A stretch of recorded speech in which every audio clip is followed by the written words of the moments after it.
Então, a globalização, ela tem várias bases de sustentação.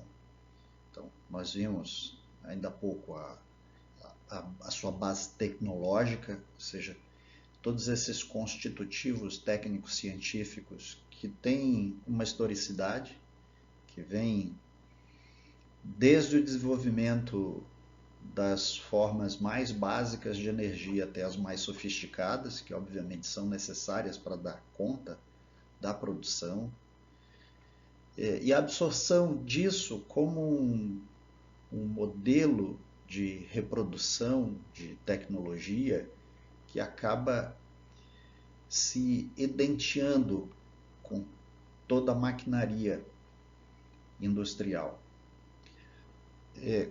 Tem, claro, também a sua sustentação econômica, ou seja, tudo aquilo que é concebido do ponto de vista da atividade produtiva lá na outra ponta, que é o consumo, isso vai gerar uma cadeia de circularidade que, que é fundamental para fazer com que se produza cada vez mais, se consuma cada vez mais. Né? Algo que, quando a gente discutir consumo, vai ver o quanto é algo que beira a irresponsabilidade do ponto de vista de uma visão sustentável do mundo. E essa sustentação econômica, ela alcançou um perfil bastante elevado de sofisticação, no sentido de que hoje as mercadorias circulam globalmente, as mercadorias são padronizadas, essas relações comerciais elas são muito bem definidas do ponto de vista do interesse das grandes corporações, que fazem com que essa lógica produtiva e consumista não pare, cresça incessantemente. Tem a sua sustentação política, porque lógico que é fundamental que os processos de gestão econômica eles não venham a ser interrompidos ou obstaculizados pelas regulações, por legislação, por exemplo. E esse é um fenômeno que aconteceu muito associado com o que eu comentei no nosso último vídeo sobre a própria derrocada do socialismo. Então, desde aí o final do século XX, se tem a ideia de que a visão neoliberal ela é uma visão hegemônica, né?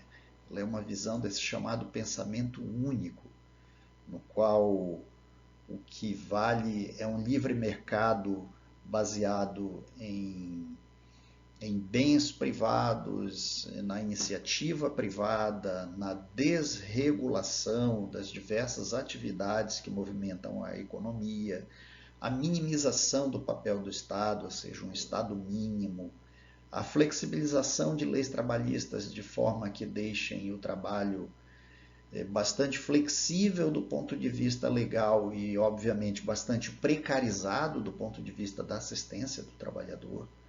Então, o trabalhador cada vez mais vê os seus direitos corroídos e de tal forma que, enquanto vai se desmontando o arcabouço trabalhista, vão se criando condições para que esses empreendimentos privados e as grandes empresas tenham cada vez mais poder. Então, vejo que é uma base de sustentação complexa. Ela envolve os elementos técnicos científicos, ela envolve uma visão econômica, uma visão macroeconômica, a sustentação política e sustentando tudo isso tudo, vamos dizer assim, tem esse componente de fundo que é ideológico. O professor Milton Santos, um grande intelectual brasileiro falecido em 2001, que era geógrafo, foi um estudioso da globalização. E ele diz em um dos seus livros, que é exatamente voltado para uma análise da globalização como um fenômeno que atinge a todos nós, ele diz que, como as técnicas hegemônicas atuais são todas elas filhas da ciência, e como sua utilização se dá ao serviço do mercado, essa amálgama, ou seja, essa mistura, produz um ideário da técnica e do mercado que é santificado pela ciência, considerada ela própria infalível. E é isso mesmo, a ciência e tudo aquilo que é derivado da ciência como sustentação tecnológica parece infalível, sobretudo se é associado a uma ideia de eficiência do mercado, que ideologicamente não falha, que ideologicamente aponta para nós o que é necessário. Se aquilo é bom para o mercado, vai ser bom para as pessoas. Só que não. Os mercados não são entes onipotentes e oniscientes, capazes de assegurar que a sua eficiência, de um ponto de vista macro na globalização, se repercuta em eficiência para a vida das comunidades e das pessoas. E, aliás, a gente teria que questionar até mesmo o que é essa eficiência. Quando a gente fala em desempenho do mercado, vamos tentar associar isso de uma maneira bastante singela até o que é uma vida boa. O que é uma vida boa para as pessoas? O que é a vida boa para o europeu, o que é a vida boa para o africano, o que é a vida boa para o sul-americano. Então, será que esses padrões econométricos de produtivismo e eficiência dialogam com esse conceito de vida boa? E, por outro lado, será que todas essas tentativas de fazer com que uma maquinaria científica e tecnológica, com sustentação política, econômica e ideológica, é suficiente para dar conta da complexidade do mundo e fazer com que as pessoas vivam bem? Muito bem, uma boa questão. E aí ele continua, essa, aliás, é uma das fontes do poder do pensamento único, ou seja, parecer infalível.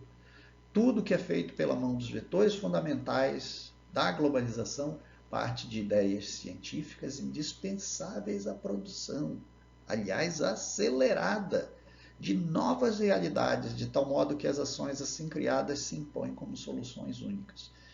Ou seja, nós vamos incorporando uma ideia de que essa lógica economicista, produtivista, mercadológica e consumista é necessária para que todos nós tenhamos adesão, sem necessariamente levar em conta se isso parte mais dos interesses desse fundo ideológico de manter essa matriz economicista, produtivista e consumista, ou se isso diz respeito à saúde das comunidades e, enfim, à própria saúde das pessoas. Então, o modelo de globalização que a gente tem que questionar. Ele está aí, ele está colocado, mas não significa que ele deva entrar nas nossas vidas como algo simplesmente acima de qualquer suspeita. Esse é o livro que eu comentei, do qual eu extraí esse excerto, Por uma outra globalização do pensamento único à consciência universal, do grande professor Milton Santos, publicado em 2000 pela editora Record.